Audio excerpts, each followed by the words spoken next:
Pankaj sir classes में आप सभी का स्वागत है। हम लोग क्लास 10 के फिजिक्स सब्जेक्ट के छठा और अंतिम चैप्टर ऊर्जा के स्रोत सोर्सेस ऑफ एनर्जी चैप्टर पढ़ रहे हैं। इस चैप्टर का आज 8वां क्लास है। पिछले 7 क्लास के वीडियो को देखने के लिए डिस्क्रिप्शन में लिंक शेयर किया गया है, आप वहां से देख सकते हैं। आइए आज का जो टॉपिक है, आज का जो प्रश्न है वो काफी इंपॉर्टेंट क्वेश्चन है। ध्यान पूर्वक समझिएगा, वीडियो के अंत तक बने रहिएगा। बिल्कुल ही हल्का लगेगा, जो अमूमन विद्यार्थियों को भारी लगता है। आइए देखें, आज का जो टॉपिक है कि नाभिकीय विखंडन क्या है, what do you mean by nuclear fission. आइए कि नाभिकीय विखंडन वह अभिक्रिया है जिसमें कोई भारी नाभिक दो या दो से अधिक हल्के नाभिक में परिवर्तित हो जाता है। अब आइए हम लोग कि नाभिकीय मतलब तो समझ रहे हैं कि नाभिक से रिलेटेड बातें हो रही है, न्यूक्लियस के विषय में बातें हो रही है। और विखंडन, विखंडन या खंडन का मतलब होता है टूटना। तो टूटता कौन है? जो भारी है, और टूटने के बाद स्वतः वह क्या होगा? हल्के में परिवर्तित होगा।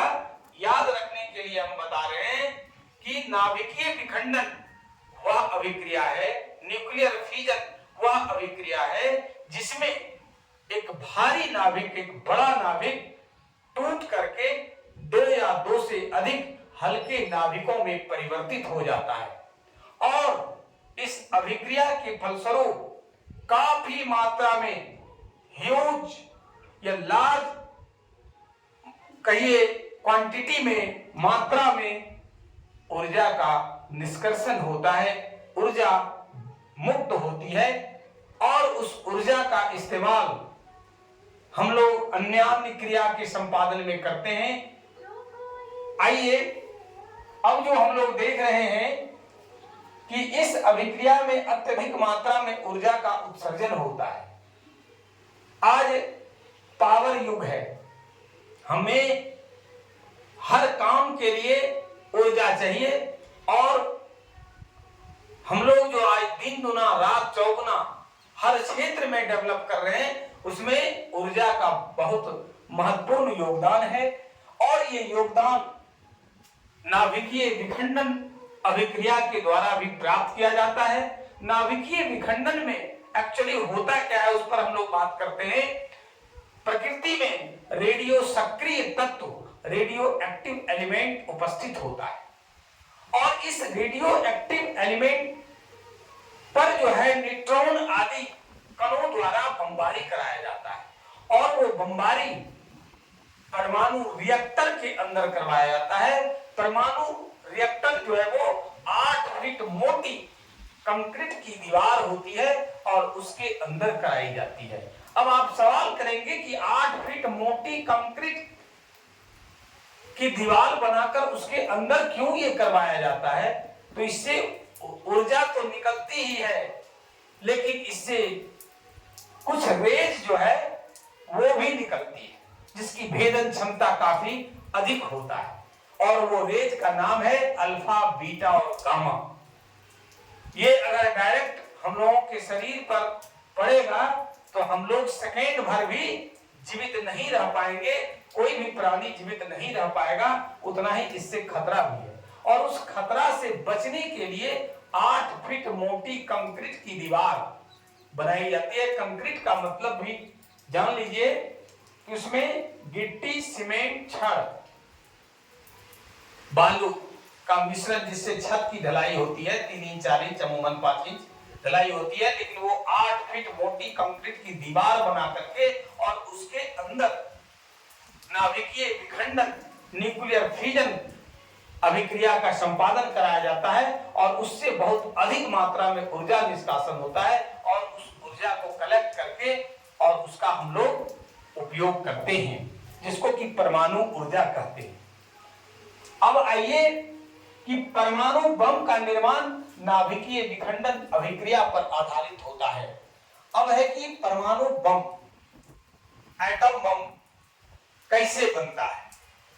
आज हम लोग सीखेंगे कि आखिर एटम बम बनता कैसे है और कैसे एटम बम काफी विनाशकारी होता है अगर उसको फ्री छोड़ दिया जाए, अगर उसी को कंक्रीट के अंदर समेट करके वो क्रिया कराई जाती है तो उससे बहुत लार्ज मात्रा में, बहुत अत्यधिक मात्रा में ऊर्जा कलेक्ट होता है, उससे हमें प्राप्त होता है ऊर्जा। आइए, रेडियो सक्रिय तत्व जो प्रमुख है वो है यूरेनियम, प्लूटोनियम, थोरियम। यहाँ हम लोग जनरली भारत में या प्रकृति में कहिए तो यूरेनियम अधिक मात्रा में पाई जाती है। तो यूरेनियम का ही उदाहरण लेकर हम लोग समझेंगे। यूरेनियम का एटॉमिक नंबर संकेत जो इसका सिंबल होता है, यूरेनियम एक रेडियो सक्रिय तत्व है, एक एलिमेंट है और हर एलिमेंट का एक सिंबल होता है, एटॉमिक नंबर होता है, एटॉमिक वेट होता है, द्रव्यमान संख्या होता है। तो यूरेनियम भी एक तत्व है जिसका परमाणु संख्या 92 होता है, 92 होता है।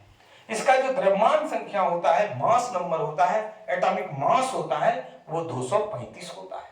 इस पर क्या कराया जाता है कि न्यूट्रॉन कण द्वारा अटैक कराया जाता है, बमबारी कराया जाता है। क्योंकि हम फ्यूजन की बात कर रहे हैं, विखंडन की बात कर रहे हैं, उसको खंडित करने की बात कर रहे हैं, उसको तोड़ने की बात कर रहे हैं।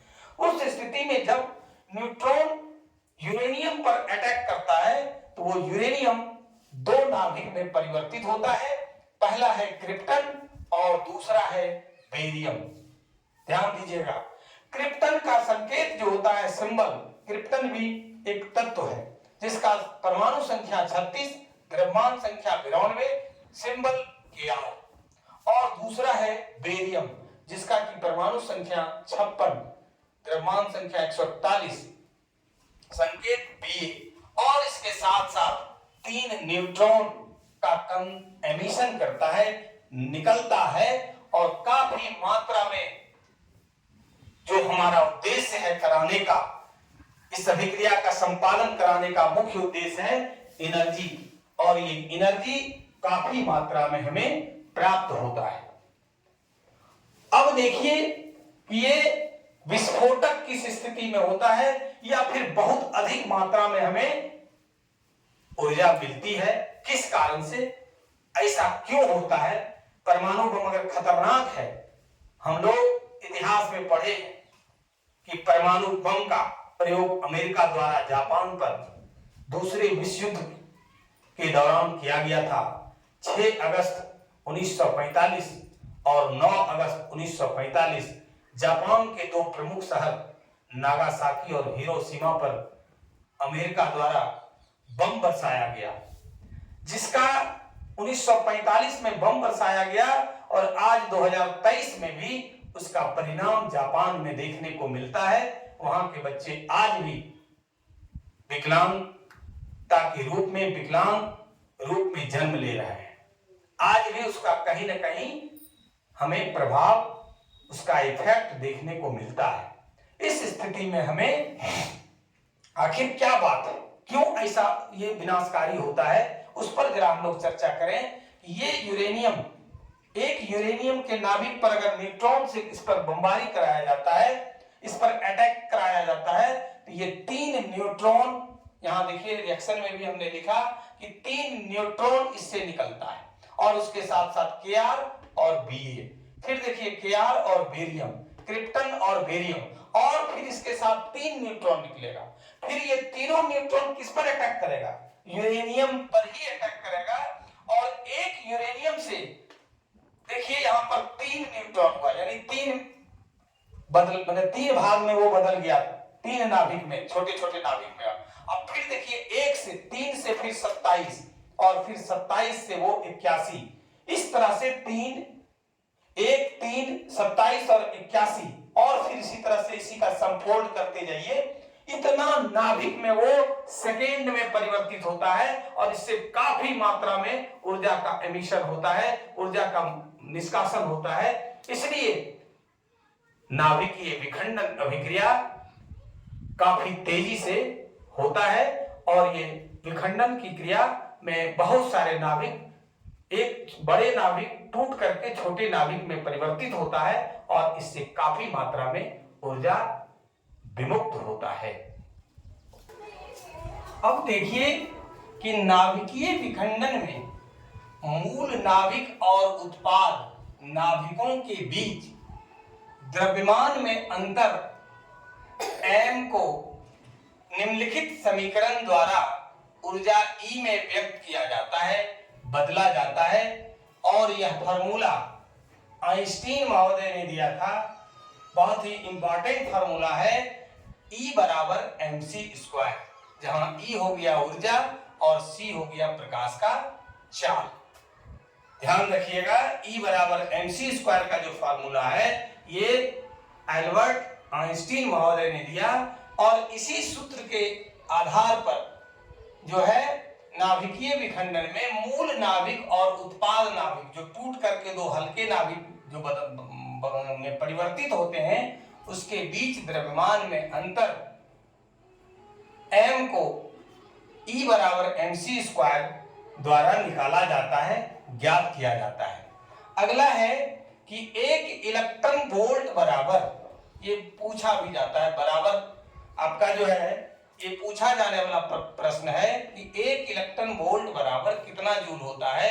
तो याद रखेंगे 1.602 गुने 10⁻19 जूल। अगला है कि नाभिकीय विखंडन से खतरा क्या क्या है। अभी हम लोगों ने पढ़ा कि जो भी रेडियो सक्रिय तत्व है जिससे परमाणु ऊर्जा प्राप्त होती है उससे हानिकर विकिरण उत्सर्जित होता है अल्फा, बीटा और गामा, जिसमें की भेदन क्षमता काफी अधिक होती है और वो डायरेक्ट कोई भी प्राणी है इस धरा पर उसके लिए बहुत खतरनाक होता है। तो उसका जो अगर वो निकल जाएगा या फिर इसका भंडारण, नाभिकीय विखंडन से खतरा है कि यूरेनियम का आप स्टोरेज किए हुए हैं और उसको फिर निपटाना, उसका जो है यूज माने निपटान कैसे करेंगे, उसको किस प्रकार से संरक्षित रखेंगे ताकि ये इससे सिर्फ लाभ हो, इसका नुकसान ना हो। इससे हानिकारक जो रेज निकलता है वो कहीं निकल करके देश और दुनिया में तबाही ना मचा दे, ये सबसे बड़ी समस्या है। और दूसरा है आकस्मिक क्षरण, अचानक से ये लीकेज भी कर सकता है, क्योंकि ये 8 फीट मोटी कंक्रीट के अंदर नाभिकीय विखंडन की अभिक्रिया कराई जाती है, काफी प्रिकॉशन के साथ, काफी सुरक्षा के साथ। तो उस स्थिति में अगर ये लीकेज कर गया तो जितना इससे नफा है उससे कई गुना ये नुकसान कर देगा, ये खतरा बना रहता है।